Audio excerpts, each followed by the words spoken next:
देखिए, हमने अभी तक जो भी पढ़ा लिखा है वो पेपर 1 पार्ट ए वाले में हो गया, ठीक है। हमें इस वाले टॉपिक पे हमें जो पेपर फर्स्ट का जो टॉपिक है ज्योग्राफी वाला, ये कंप्लीट करना है, ठीक है। तो इसमें क्या है, इसमें भी 5 यूनिट है, तो इस वाले टॉपिक को हम बाद में करेंगे। बाकी ये टॉपिक ये टॉपिक ये टॉपिक ये टॉपिक ये टॉपिक ये सारा टॉपिक इस पर कवर करेंगे। उसके बाद यूनिट 2 कवर करेंगे, फिर unit 3 and so on, unit 4 और 5, ठीक। तो इसमें जैसे दिया है इसने ज्योग्राफिकल डिवीजन वाले में, हिमालय, उत्तर भारत का विशाल मैदान और प्रायद्वीपीय पठार। आप जो दिया है उसी में स्टिक रहिए, बस इतना ही पढ़िए। हिमालय वाले में क्या पढ़ना है वो मैं बताऊंगा आपको, उत्तर भारत के विशाल मैदान में क्या पढ़ना है। फिर ये देखिए 30 मार्क्स के आने हैं, लेकिन आप इसमें पूरी इंडियन ज्योग्राफी आपकी सब कवर हो जाएगी। इसमें भी मतलब ज्योग्राफिकल वाला कवर हो जाएगा, फिजिकल ज्योग्राफी इसमें कवर हो जाएगी आपकी, ठीक है।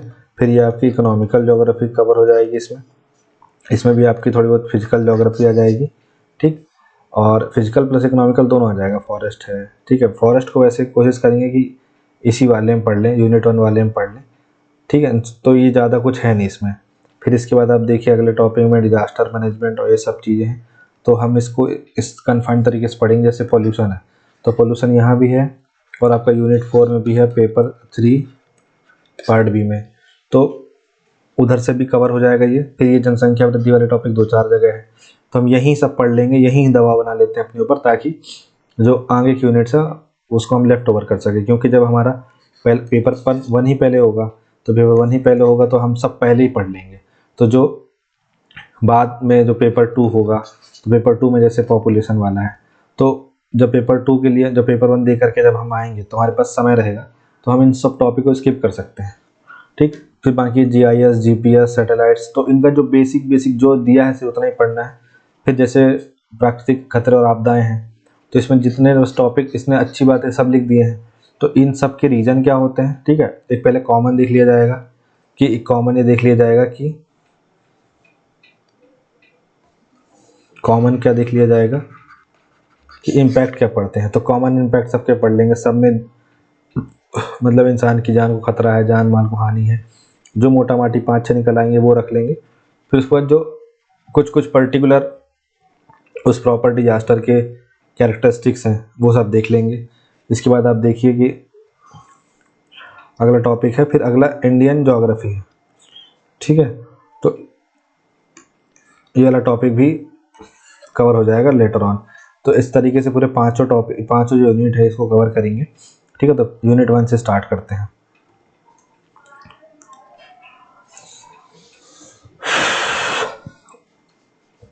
ठीक है, तो पेपर 1 पार्ट बी यूनिट 1 मैंने आपको बता दिया पीछे कि क्या क्या पढ़ना है। अब इसमें हम देखते हैं जो पहला ही टॉपिक है,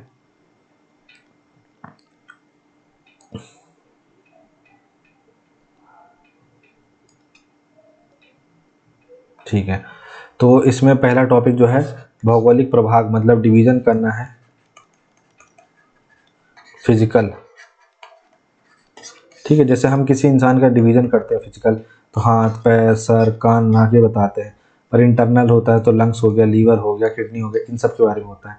तो फिजिकल डिवीजन करना है। तो इंडिया जैसे ऊपर से जो दिखता है, ठीक है, तो कौन सा रीजन आपका क्या कहलाया, ये सब चीज़ों के बारे में जानना, ठीक है। तो पर्वत कहाँ है, तो जैसे देखिए पहले हम इसको 6 भाग में बांट देते हैं, ये NCERT का सोर्स है। उत्तरी और उत्तर पूर्वी पर्वत इसमें शामिल है, तो ये वाला रीजन और ये वाला रीजन, ठीक है। थोड़ा बहुत अराकान वहाँ भी आ जाता है, ये रीजन शामिल है। फिर आपका उत्तरी मैदान शामिल है, फिर आपका प्रायद्वीपीय पठार शामिल है, इसके बाद आपका भारतीय रेगिस्तान शामिल है वाला एरिया, इसके बाद आपका ये तटीय मैदान जो है ये शामिल है, ठीक है। फिर उसके बाद जो आपके यहाँ 2 द्वीप हैं ये शामिल है। अब देखिए आप सोच रहे होंगे कि भाई मैप तो लगा देते, मैप से बताते, बिल्कुल मैप से बताएंगे, लेकिन बेसिकली आपको भी पता होना चाहिए। अगर आप एक मैप ड्रॉ करो तो आपको रफ पता होना चाहिए कौन सा रीजन कहाँ पे है, ठीक है। तो ये तो आप जी, अगर ये आपके 7 नंबर में आता तो आप तो सिर्फ मैप बनाइए और मैप में से शो करके वहाँ पे उसको लिख दीजिए, इसी में ही आपका बहुत अच्छा काम हो जाएगा, ठीक है। फिर आगे बढ़ते हैं, तो देख लीजिए आप, ये देख लीजिए आपका हिमालयन रीजन है, ठीक है। तो ये आपका उत्तरी पर्वत वाला क्षेत्र हो गया और ये आपका उत्तरी पर्वत वाला क्षेत्र हो गया, ठीक है। इसके बाद देखिए अभी पर्वत आ जाएंगे आपके, मत टेंशन लीजिए। ये देखिए ये आपके पर्वत आ गए, ठीक है। तो ये आपका जैसे काराकोरम, लद्दाख, जास्कर, जैसे हम हिमालय को बांट देते हैं ट्रांस में, फिर उसके बाद ग्रेटर हिमालय, मिडिल हिमालय, शिवालिक हिमालय, इसमें बांट देते हैं। तो जो ट्रांस हिमालय है तो इसके काराकोरम, लद्दाख, जास्कर 3 रेंज है। ये आप इसको सीरीज वाइज ऐसे याद कर लीजिए, कॉलेज, काराकोरम, लद्दाख, जास्कर, ठीक है। तो ये सीरीज आपको याद हो जाएगी। सबसे ऊपर काराकोरम, फिर लद्दाख है, फिर जास्कर है, ठीक। देखिए काराकोरम, लद्दाख, जास्कर और फिर नीचे कैलाश रेंज है, ठीक है। तो ये ट्रांस हिमालय के पार्ट हो गए। फिर उसके बाद आपको ग्रेटर हिमालय मिलेगा, फिर मिडिल हिमालय मिलेगा, फिर शिवालिक मिलेगा, ठीक है। शिवालिक यहीं तक आके चिपट जाता है, लेकिन आपका ग्रेटर हिमालय पूरा यहाँ तक जाता है। इसके बाद जो उत्तर पूर्वी लिखा था तो उसमें आपका नागा हिल्स, पटकाई बूम, डाफला, है ना, जैसे अबोर, मिसमी, ये सब मिल जाती हैं आपकी नॉर्थ ईस्ट वाले रेंजेस में। फिर आप इसमें जैसे इसमें आपको बेसिकली जो माउंटेन्स है वो दिखा देता हूँ, बाकी तो हम ओवरऑल सबको अच्छे डेप्थ से पढ़ेंगे। देखिए जैसे ये आपका काराकोरम हो गया, फिर ये आपका लद्दाख हो गया, जो आपका जास्कर हो गया, फिर ये आपका कैलाश रेंज हो गया, ठीक है। इसके बाद जैसे ये आपका नंगा पर्वत है और यहाँ पे आपका नामचा बारवा है। तो ये पूरा एक यहाँ से लेकर के इस तरीके का सीरीज है पूरा, ये ऐसे, ठीक है। इसके बाद आप देखिए कामेट, नंदा देवी, धौलागिरी, ठीक है, अन्नपूर्णा, मकालू, मनसारू, माउंट एवरेस्ट, कंचनजंगा, ठीक है। ये तमाम चीज़ें, गुरला मंदाता, कामेट, ये तमाम जो है कहाँ पे स्थित है, ये आपका हिमालय की जो रेंजेस हैं उन सब का विस्तार है, ठीक है। ग्रेटर, शिवालिक और ग्रेटर, मिडिल और शिवालिक का, ठीक है। तो ग्रेटर में देखिए हम इसको ऐसे देखेंगे, जो ग्रेटर हिमालय है उसमें कौन कौन सी माउंटेन रेंजेस है, फिर उसके बाद हम देखेंगे मिडिल में कौन कौन सी है, फिर उसके बाद हम देखेंगे शिवालिक में कौन कौन सी है, इसके बाद इसका क्या इंपॉर्टेंस है, इसका क्या इंपॉर्टेंस है, इसका क्या इंपॉर्टेंस है, पूरे हिमालय का क्या इंपॉर्टेंस है। इस तरीके से हम आगे बढ़ेंगे। तो फिर उसके बाद आप देखते होंगे कि जो हिमालय है उसको ऐसे हम डिवीज़न करते हैं उसका, कि पंजाब हिमालय, ठीक है, इसको कश्मीर हिमालय ही बोलते हैं। तो कश्मीर हिमालय या पंजाब हिमालय। इसके बाद हम इसको फिर उसके बाद नीचे हिस्सा आ जाता है कुमायूं हिमालय, फिर नेपाल हिमालय, फिर असम हिमालय। तो देखिए सबसे पहले तो देखिए ये मान लीजिए आपको उत्तराखंड है, तो ये वाला हिस्सा गढ़वाल होता है और ये वाला कुमायूं होता है। तो जो कुमायूं रीजन वाला एरिया है ना, ठीक है, ये ऊपर वाला, ये पंजाब हिमालय में ही आ जाता है। अब होता क्या है कि जैसे ये आपकी इंडस रिवर है, तो इंडस रिवर, ठीक है, देखिए एक मैप अच्छे से बनाते हैं। जैसे आपकी जो सिंधु और सतलज नदी है, ठीक, तो इनके बीच में मतलब इन दोनों के बीच में कौन सा हिमालय है, तो पंजाब हिमालय इन दोनों के बीच में, ठीक। इसको ही पहले कश्मीर हिमालय बोलते थे, ठीक है। फिर सतलज और काली के बीच कौन सा हिमालय है, कुमायूं हिमालय है। फिर उसके बाद काली नदी से लेकर के आप पूरा तीस्ता नदी तक जाइए तो ये आपका नेपाल हिमालय पड़ेगा। तो इसमें महाभारत रेंजेस, ठीक है, धौलाधार, ये सब इसमें पड़ेगा। फिर इसके बाद तीस्ता से लेकर के दिहांग तक ये असम हिमालय कहलाता है। हालांकि असम में कोई माउंटेन रेंजेस नहीं है, ठीक है, लेकिन जब इसका डिवीज़न हुआ था तो उसमें अरुणाचल प्रदेश जैसी कोई जगह नहीं थी, ठीक है, तो इसलिए इसका नाम असम हिमालय पड़ा था। इसलिए आप इसको नदियों से, जैसे मैं आपको ट्रिक बता देता हूँ, वैसे मैं ट्रिक पे भरोसा नहीं करता, लेकिन अगर आपका काम चल जाए आप इसको शिशक्ति याद रख लीजिए, ठीक है। तो शिशक्ति से सिंधु, फिर सतलज याद आ गया, तो फिर काली, फिर उसके बाद तीस्ता, ठीक है। अब देखिए इन दोनों के बीच पंजाब, अब इतना तो आपको पता ही है, पंजाब ऊपर आएगा उत्तराखंड से, तो पंजाब हो गया। उत्तराखंड में कुमायूं है तो कुमायूं हिमालय हो गया। फिर उसके बाद और नीचे जाइए तो नेपाल मिल जाएगा, काली और तीस्ता के बीच में। फिर तीस्ता के बाद इधर सबसे लास्ट में आपको पता है दिहांग नदी है, तो इन दोनों के बीच असम हिमालय है। तो इस तरीके से आप इसको याद रख सकते हैं, ठीक है। आगे बढ़ते हैं हम।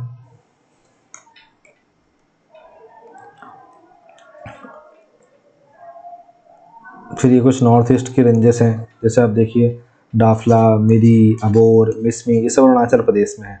फिर ये गारो, खांसी, जयंती है ना, ये सब हिमालय रेंजेस का पार्ट नहीं आता, ठीक है, ये सब प्लेटो है, तो ये हिमालय रेंजेस में नहीं आता है। फिर उसके बाद आप देखिए पटकाई बूम, नागा हिल्स, ठीक है, मीजो हिल्स, ये तमाम चीज़ें जो हैं आपका, और ये कंचनजंगा, ठीक है, ये सब तमाम चीज़ें आपकी हिमालय रेंजेस में आती हैं।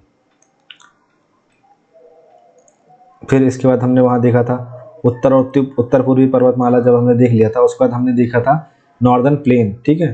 तो नॉर्दर्न प्लेन जो हमने देखा था, तो नॉर्दर्न प्लेन मतलब देखा नहीं था, बात की थी। तो नॉर्दर्न प्लेन का मतलब क्या है, जो नदियाँ हैं, ठीक है, जो नदियों का बहाव क्षेत्र है, तो बहाव क्षेत्र जो उनका है, तो वो जो सिल्ट ला करके, जो किनारे अपना पानी मिट्टी बहा करके जो लाती हैं उसको जमा करती हैं, तो उससे जो एक एरिया बनता है तो वो रिवर प्लेन बनता है। तो जो तीन बड़ी, जैसे देखिए इधर इधर से आपकी सतलज नदी निकल जाती है, ठीक है, फिर उसके बाद आपकी इधर से गंगा नदी निकलती है, फिर यहाँ से आपकी ब्रह्मपुत्र आती है। तो ये जो पूरा ये जो रीजन है, मतलब देखिए वो पहली बार ब्लैक कलर चूज़ करने को मिल रहा है। तो ये जो रीजन है पूरा, ये इसलिए प्लेन बना है क्योंकि यहाँ तीन बड़ी बड़ी नदियाँ हैं, ठीक है।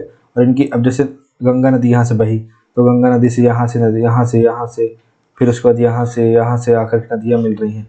तो इसके वजह से इसका पूरा एरिया है जो, तो यहाँ पे जो मिट्टी जमा हो रही है, तो इनसे बना है नॉर्दर्न प्लेन, ठीक है। इसके बाद फिर आप यहाँ ब्रह्मपुत्र नदी की वजह से बना है। असम में तो पूरा असम पूरा मैदानी एरिया है, वहाँ हिल एरिया नहीं है।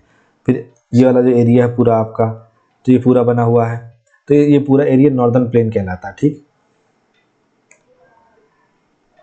इसके बाद प्लेटो हमने देखा था, तो प्लेटो सुगरात प्लेटो वाला नहीं, प्लेटो पठार, ठीक है ना। तो इसमें आप देखिए ये मालवा प्लेटो, बुंदेलखंड प्लेटो, बघेलखंड प्लेटो। तो सबसे अच्छी बात तो ये है कि जैसे हम MPPSC वाले हैं जो, तो है ना, तो जैसे अपना ये वाला एरिया जो हो जाता है, तो अपना ये मालवा का पठार पूरा हो जाता है। तो इसमें अपन हमको ये तो याद ही रहता है। फिर ये अपना बघेलखंड वाला हो जाता है, ठीक है। फिर ये अपना मतलब ये बुंदेलखंड वाला रीजन हो जाता है। तो ये तीन तो हमको तो याद ही हैं, ये तो हमसे कहीं भूलने नहीं वाले, ठीक है। फिर उसके बाद आप यहाँ पे छोटा नागपुर पठार याद ही रखिएगा, उसके नीचे रांची का पठार है, फिर उसके नीचे छत्तीसगढ़ का पठार है, फिर महाराष्ट्र प्लेटो है, तेलंगाना प्लेटो है, ठीक है, कर्नाटका का पठार है। तो इस तरीके से ये पूरा एरिया है। अब फिर इसको हम डिस्ट्रीब्यूट करेंगे कि ये कौन सा पूर्वी एरिया है, कौन सा पश्चिमी एरिया है, कौन सा उच्च हाईलैंड है, कौन सा निम्न हाईलैंड है, दक्कन पठार किसको बोलते हैं, तमाम चीज़ें। यहाँ पे ज़्यादा इस पे नहीं जाएंगे कि बना कैसे या डेवलपमेंट कैसे हुआ। और ये थार डिजर्ट वाला एरिया, ठीक है, ये रेगिस्तान वाला अपना एरिया है, भारत में एकमात्र यही रेगिस्तान है, और यहाँ पे कोल्ड डेजर्ट पड़ता है, और ये अपना उष्णकटिबंधीय डेजर्ट है, ठीक है। इसके बाद तटीय मैदान हमने देखा था, तो तटीय मैदान में आप देख लीजिए कोस्टल प्लेन्स जो है, तो इधर से जो इधर की नदियाँ तो छोटी छोटी हैं, तो यहाँ का मैदान फिर भी उतना बड़ा नहीं है।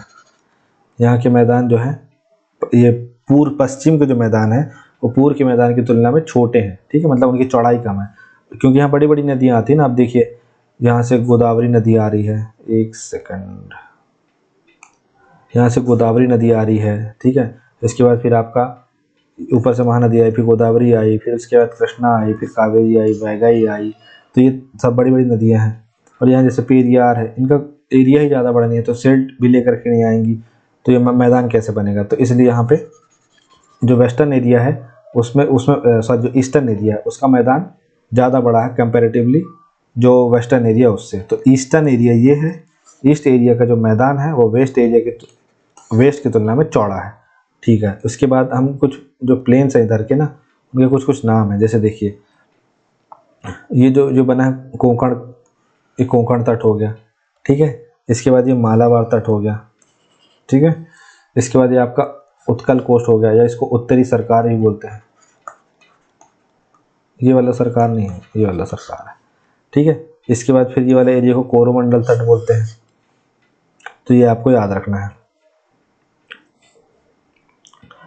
फिर इसके बाद हम देखते हैं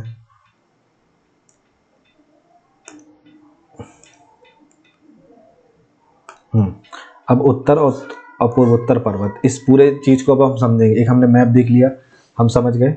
अब हम इस देखते हैं स्थान क्या है इसका, उत्तर और पूर्वोत्तर भारत, ये दो जगहों पे पाया जाता है, ठीक है। अब ये जो उत्तर वाला एरिया है,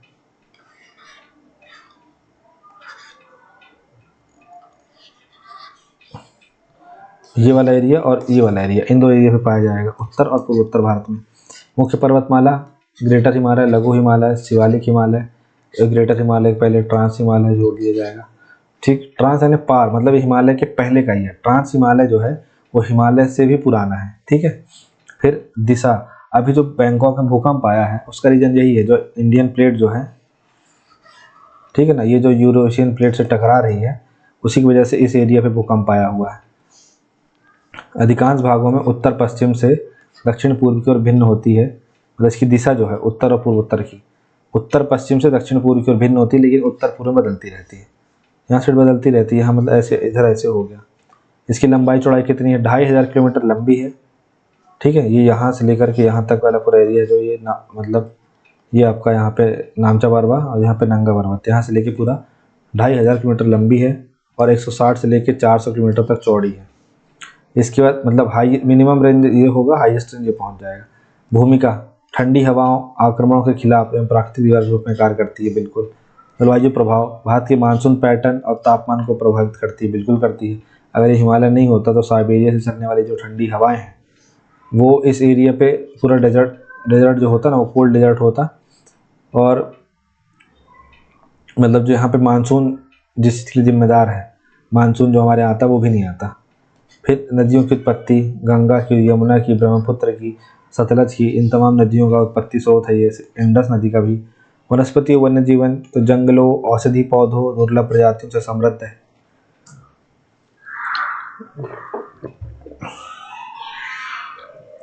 कुछ पॉडकास्टर के अनुसार यहाँ पे येती भी मिलते हैं, ठीक है। इसके बाद पर्यटन केंद्र, तो शिमला, दार्जिलिंग, मनाली, ठीक है, ऐसे शहरों के लिए प्रसिद्ध है। सांस्कृतिक महत्व क्या है इसका? विविध जनजातियाँ, भूटिया जनजाति, लेप्चा जनजाति, ठीक है। इसके बाद मिसमी, अबोर, ये सब जनजातियाँ रह रही हैं। मंदिर है, जैसे कैंची धाम चल जाइए आप, ठीक है, और वैष्णो देवी का मंदिर है। फिर ऐसे आध्यात्मिक स्थलों का घर है ये। इसके बाद हम देखते हैं हिमालय का निर्माण, ठीक है। ज़्यादा हम इस पर नहीं जाएंगे, इस टाइप के क्वेश्चन वो पूछता भी है कि नहीं पूछता, तो इसमें ज़्यादा रिस्क नहीं लेंगे, पर फिर भी पढ़ लेते हैं। भारतीय प्लेट और यूरेशियन प्लेट के बीच टकराव के कारण इसका निर्माण हुआ, ठीक है। बस आप ये कीवर्ड तो याद रखना, भारतीय प्लेट और यूरेशियन प्लेट।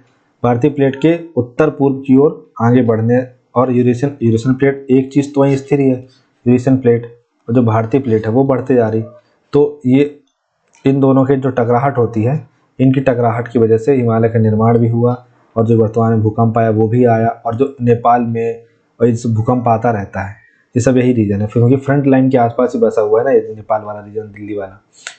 तो निर्माण के बारे में मुख्य बिंदु ये है कि परिवर्तनिक टकराव हुआ। 50 मिलियन वर्ष पहले भारतीय प्लेट उत्तर की ओर बढ़ी और यूरेशियन प्लेट से टकराई, ठीक, जिसके परिणाम स्वरूप हिमालय का निर्माण हुआ। आपको ऐसे पॉइंट वाइज में लिखना है, ज़्यादा आपको चगल्लस नहीं पालनी है। अभिसारी सीमा का मतलब ये होता है जहाँ पे जो अभियान होता है निकट आना, मतलब निकट आते हैं जब। अपसारी होता है जब दूर दूर जाना।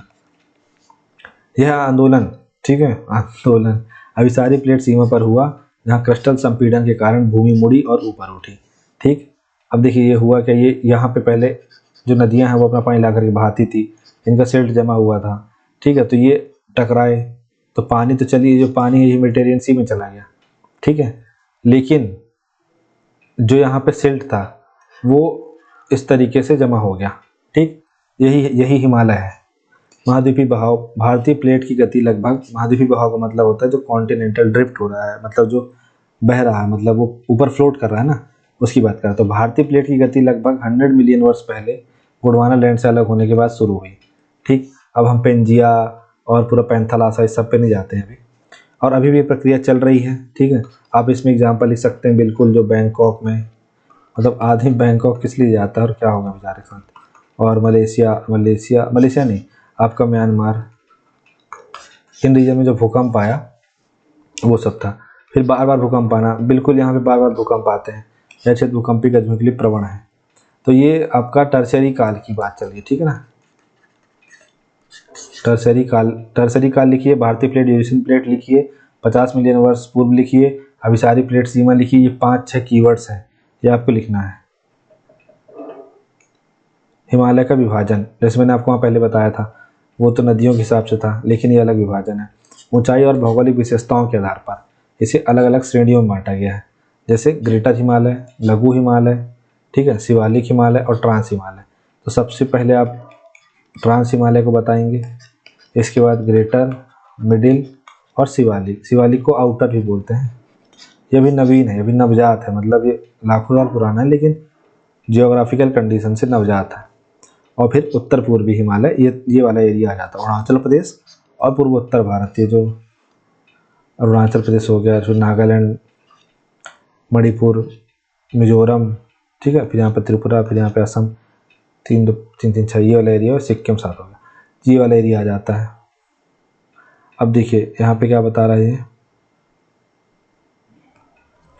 कि ग्रेटर हिमालय, जिसे हिमाद्री भी कहते हैं, है ना, मतलब ये हमेशा वर्ष भर हिम से ढका ही रहता है ये वाला पार्ट। सबसे उत्तरी, सबसे ऊंची श्रेणी जिसमें माउंट एवरेस्ट और कंचनजंगा जैसी चोटियाँ हैं। ठीक, माउंट एवरेस्ट आपका नेपाल में है, कंचनजंगा आपका सिक्किम पड़ता है। तो वो 8,848 मीटर के आसपास इसकी ऊंचाई माउंट एवरेस्ट की, तो सबसे ज़्यादा, मतलब समथिंग समझ लीजिए आप 9 किलोमीटर ऊपर, मतलब 18 किलोमीटर में तो एटमॉस्फेयर ही, मतलब आपका जो ट्रोपोस्फेयर वाली लेयर है वही आपकी 18 के आसपास, 8 से 18 के आसपास चलती है। ठीक है, फिर लघु हिमालय। अच्छा देखिए, ग्रेटर हिमालय में ग्लेशियर हैं, स्थायी बर्फ के आवरण हैं। फिर लघु हिमालय, ग्रेटर हिमालय के दक्षिण में है, सिंपल सी बात है, ये ग्रेटर हिमालय हो गया, तो इसके नीचे फिर ये है लघु हिमालय, जिसमें शिमला, मनाली, दार्जिलिंग ऐसे लोकप्रिय हिल स्टेशन हैं, जंगलों से भरपूर और कृषि के लिए आदर्श जगह है। फिर बाहरी हिमालय, सबसे दक्षिणी श्रेणी, कम ऊंचाई, देहरादून, कांगड़ा जैसी उपजाऊ घाटियों के लिए जाना जाता है। फिर ट्रांस हिमालय, लद्दाख क्षेत्र में ग्रेटर हिमालय के उत्तर में स्थित है, ग्रेटर हिमालय के उत्तर में स्थित है। ठंडे रेगिस्तान और विरल वनस्पतियों की विशेषता है, और इसका आपको मैंने बताया था, काराकोरम, लद्दाख, जास्कर और कैलाश।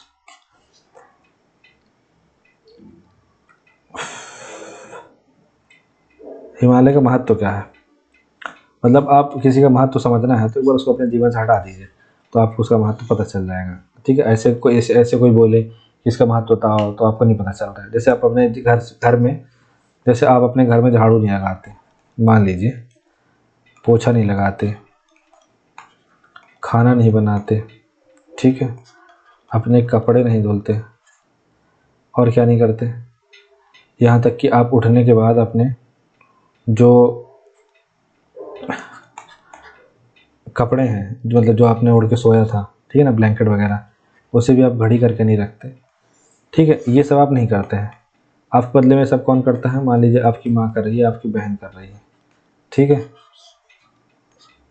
अब आप ये काम के लिए उन पर डिपेंडेंट है, अब ये कुछ दिन के लिए चली जाए, ये काम आप सबको करना पड़ेगा, हो सकता है आप ये करें भी ना, तब आप जब आप ये करेंगे तो आपको महत्व पता चल जाएगा कि इनका क्या महत्व था।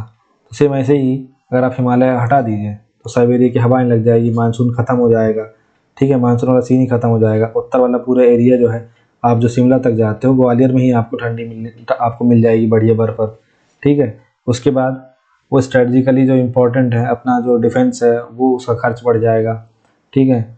उसके बाद आप देखिए बहुत सारी चीज़ें नुकसान हो जाएगी ना, इसलिए हिमालय का बहुत महत्व है। आप देखें तो अब क्या क्या महत्व हम देख लेते हैं एक बार, ठीक है। पहला महत्व है जलवायु अवरोध, प्राकृतिक ढाल के रूप में कार्य करता है। मध्य एशिया, या फिर यहाँ मैं साइबेरिया ही लिखूँ, साइबेरिया से आने वाली ठंडी हवा को रोकता है और भारतीय मानसून को सहारा देता है। वाटर सोर्स है भाई, गंगा, यमुना, ब्रह्मपुत्र, सतलज, सिंधु, इन सब नदियों का सोर्स है ये। फिर उसके बाद जैव विविधता, हिम तेंदुए, रोडोडेंड्रॉन जैसे अद्वितीय पौधों और जानवरों की प्रजातियों का घर है ये। फिर इसका कल्चरल महत्व भी है, अमरनाथ, केदारनाथ, बद्रीनाथ ऐसे पवित्र स्थल हैं जो तीर्थ यात्रियों पर्यटकों को आकर्षित करते हैं। रणनीतिक महत्व है, भारत की उत्तरी सीमा पर एक प्राकृतिक रक्षा अवरोध के रूप में कार्य करता है। तो ये तमाम चीज़ें हैं जो ये करता है, ये इसकी इंपॉर्टेंस है हिमालय की। अब इसके कुछ विभाग देख लेते हैं ना, और जैसे जैसे देखिए, अच्छा एक आपने हिमालय के 2 टाइप देख लिए, ठीक है। एक आपने हाइट के हिसाब से देख लिए कि आपने देख लिया कि सबसे पहले trans Himalaya, greater Himalaya, middle Himalaya और लेसर हिमालय या शिवालिक हिमालय, ठीक। इसके बाद आपने हाइट के हिसाब से जब देख लिया, तो अब इधर पे आपने, अब आप इसके हिसाब से देखिए, किसके हिसाब से, यहाँ पे अब आप देखिए रिवर के हिसाब से, जो नदियों का विभाजन हुआ, ठीक है। तो ये तो हो गया वर्टिकल विभाजन, ये हॉरिजॉन्टल विभाजन है, ठीक है। तो इस तरीके से कट गया। तो ये आपका सिंधु, सतलज, काली, तीस्ता, दिहांग, ये दिहांग हो गई आपकी। तो पंजाब हिमालय, कुमायूं हिमालय, नेपाल हिमालय, असम हिमालय, ऐसे बटा हुआ है। तो ये दोनों चीज़ आप याद रखिएगा। अब देखिए, जो हमारा ग्रेटर हिमालय है, जिसे हम हिमाद्री ही बोलते हैं, ठीक है, इसमें कौन कौन से विभाग है? इस मतलब ये तो पूरा एक माउंटेन रेंज हो गया। इसमें कौन कौन सी माउंटेन, जैसे माउंट एवरेस्ट है, ठीक है, दुनिया की सबसे ऊंची चोटी है और ये नेपाल में स्थित है। लाखों रुपए का खर्च है नेपाल इसमें माउंट एवरेस्ट में चढ़ने के लिए। फिर कंचनजंगा है, ये दोनों आसपास ही है, 8,586 मीटर है और सिक्किम में स्थित दुनिया की तीसरी सबसे ऊंची चोटी है, ठीक है। फिर नंदा देवी आता है। देखिए, भारत में हिमालय की सबसे बड़ी चोटी कंचनजंगा है। मैंने क्या बोला है? भारत में हिमालय की सबसे ऊंची चोटी कंचनजंगा है और भारत में सबसे ऊंची चोटी गॉडविन ऑस्टिन K2 है, ठीक है, क्योंकि वो हिमालय की नहीं है, ट्रांस हिमालय की है वो। फिर नंदा देवी है, 7,816 मीटर, उत्तराखंड में, भारत की दूसरी सबसे ऊंची चोटी, ठीक है। इसके बाद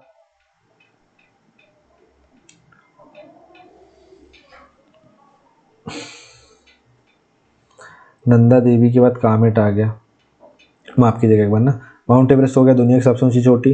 फिर आपका कंचनजंगा हो गया, कंचनजंगा सिक्किम में है। ये सब फैक्ट हटा दीजिए यहाँ से फिलहाल अभी आप, ठीक है। इसके बाद फिर नंदा देवी आपका उत्तराखंड में है, इस फैक्ट्स को भी हटाइए अभी आप, ठीक। फिर कामेट है, गढ़वाल क्षेत्र की सबसे ऊंची चोटी, वही मैंने आपको बताया था।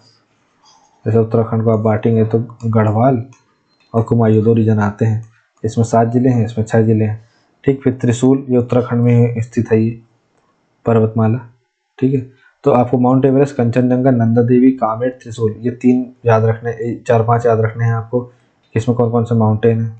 फिर इसके बाद आप हिमालय में, लघु हिमालय में देखिए, तो लघु हिमालय में आपका पीर पंजाल रेंज है, ये लघु हिमालय की सबसे बड़ी रेंज है। फिर आपको धौलाधार रेंज मिलेगी। देखिए, धौलागिरी अलग है, ठीक है, धौलावीरा अलग है और धौलाधार अलग है। धौलावीरा आपका इंडस वैली सिविलाइजेशन का स्थल है, ठीक है। तो धौलाधार रेंज हिमाचल प्रदेश में है और धौलागिरी आपका नेपाल में है, ठीक। हिमाचल प्रदेश में बर्फ से ढकी चोटियों के लिए जानी जाती है। नाग टिब्बा है, लघु हिमालय की सबसे ऊंची चोटी है ये, ठीक है। अब ये इस फैक्ट्स को हटाइए, मतलब उत्तराखंड की सबसे ऊंची चोटी होगी, ठीक है, लेकिन इस फैक्ट्स को हटाइए। लघु हिमालय ये उत्तराखंड में नाग टिब्बा। फिर महाभारत रेंज, ये भी लघु हिमालय का पार्ट है, पर ये पूरी तरीके से नेपाल में फैली हुई है। फिर मसूरी हिल्स पर्यटन और समृद्ध जैव विविधता के लिए प्रसिद्ध है। तो हमने ग्रेटर हिमालय का देखा, फिर हमने लघु हिमालय का देखा। इसके बाद हम देखेंगे कि जो शिवालिक हिमालय, हमारा बाहरी हिमालय जिसको बोल रहा हूँ, ठीक है, तो उसकी कौन कौन सी, तो मनसा देवी हिल्स है उत्तराखंड के हरिद्वार में, ठीक है। मोरनी हिल्स है हरियाणा में, लोकप्रिय पर्यटन स्थल है। दून घाटी शिवालिक और हिमालय के बीच उपजाऊ क्षेत्र है। फिर कांगड़ा घाटी है, देहरादून घाटी है। तो ये सब बाहरी हिमालय के अंतर्गत आ जाते हैं। देखिए, जब आप ऐसे उत्तराखंड का मैप देखेंगे ना, तो ये जो पोर्शन निकला, ये हरिद्वार हो गया, ये देहरादून हो गया, है ना। तो इसलिए ये शिवालिक जो एरिया है ऐसे ही है।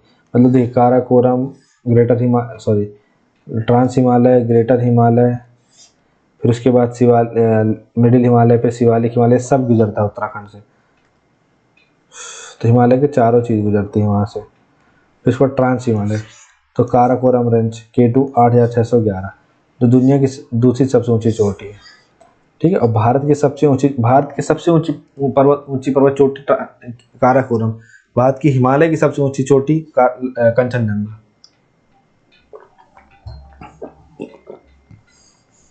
देखिए, यहाँ पे क्लियर कर देता हूँ मैं।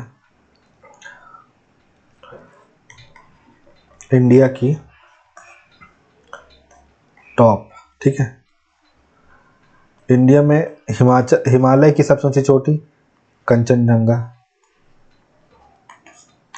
इंडिया में सबसे ऊंची चोटी ओवरऑल, सबसे ऊंची चोटी, ठीक है, कौन सी है? K2। साउथ इंडिया की सबसे ऊंची चोटी अनाईमुडी, ठीक है, ये याद रखना है इसे। तो काराकोरम रेंज 8,611 K2। फिर लद्दाख रेंज जम्मू कश्मीर में स्थित है। जास्कर रेंज प्रमुख ठंडा रेगिस्तानी क्षेत्र है। माउंट कैलाश तिब्बत में पवित्र चोटी है। गुडला मंदाता मानसरोवर झील के पास है। तो ये ट्रांस हिमालय भी कंप्लीट हो गया हमारा। फिर पूर्वी हिमालय में कुछ चोटियाँ वो एक बार देख लेते हैं। जैसे नामचा बारवा, ये अरुणाचल प्रदेश की मतलब जैसे ये ना, तो ये वाले एरिया पे नामचा बारवा पड़ता है आपका। फिर कांगटो, यार ये भी अरुणाचल प्रदेश की सबसे ऊंची चोटी है। फिर सारामती, ये नागालैंड में स्थित है। फिर दफाबम मिसमी पहाड़ियों की एक महत्वपूर्ण चोटी है। मिसमी मतलब इसमें है आपका अरुणाचल प्रदेश में। फिर चुंगथांग रिज, ये सिक्किम क्षेत्र में पाई जाती है। तो इस हिसाब से आपको ये मोटा मोटी दो तीन पर्वत तो आपको सब एरिया की याद रखने पड़ेंगे। अब कुछ पर्यटन स्थल भी देख लेते हैं। तो हमारा ये पर्यटन स्थल मैंने इसको डिवीजन कर दिया है, ग्रेटर हिमालय में कौन सा है, लेसर में कौन सा, इस टाइप से। रोहतांग दर्रा हिमाचल प्रदेश में, ठीक है। तो मनाली की लाहौल स्पीति से, मनाली को लाहौल और स्पीति से जोड़ने वाला एक ऊंचा पहाड़ी दर्रा है। फिर फूलों की घाटी उत्तराखंड में, ये यूनेस्को वर्ल्ड हेरिटेज साइट है, नेशनल पार्क भी है शायद, वैली ऑफ फ्लावर। फिर आपका केदारनाथ मंदिर गढ़वाल क्षेत्र में स्थित है, पवित्र हिंदू स्थल है। फिर गुरुडोंगमार झील सिक्किम में है, सबसे ऊंची झीलों में से। फिर गोमुख ग्लेशियर उत्तराखंड में, गंगा नदी का स्रोत, तो ये याद रखना है आपको। इसके बाद आपका आता है लघु हिमालय। लघु हिमालय में जितने सबसे ज़्यादा जो टूरिज्म स्पॉट है वो लघु हिमालय, और सबसे ज़्यादा रिस्की स्पॉट जो ग्रेटर हिमालय और काराकोरम में।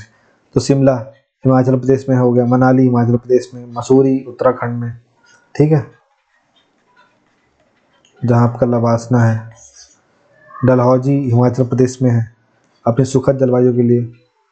कुल्लू घाटी अपने सेब के बागों और मंदिरों के लिए, ठीक है, ये सब प्रसिद्ध है। और जीभी भी शायद जो है उसमें ही आता है, इसी एरिया में आता है। फिर बाहरी हिमालय, शिवालिक में देहरादून आपका है, हरिद्वार है आपका, ऋषिकेश है आपका, हरी की पौड़ी वगैरह। चंडीगढ़ की मोरनी हिल्स हरियाणा में यही है।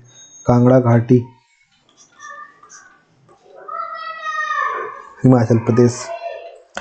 इसके बाद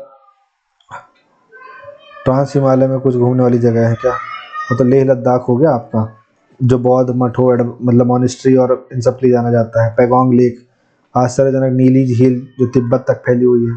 नुब्रा वैली लद्दाख में, रेत के टीलों और बैक्ट्रियन ऊँटों के लिए प्रसिद्ध है।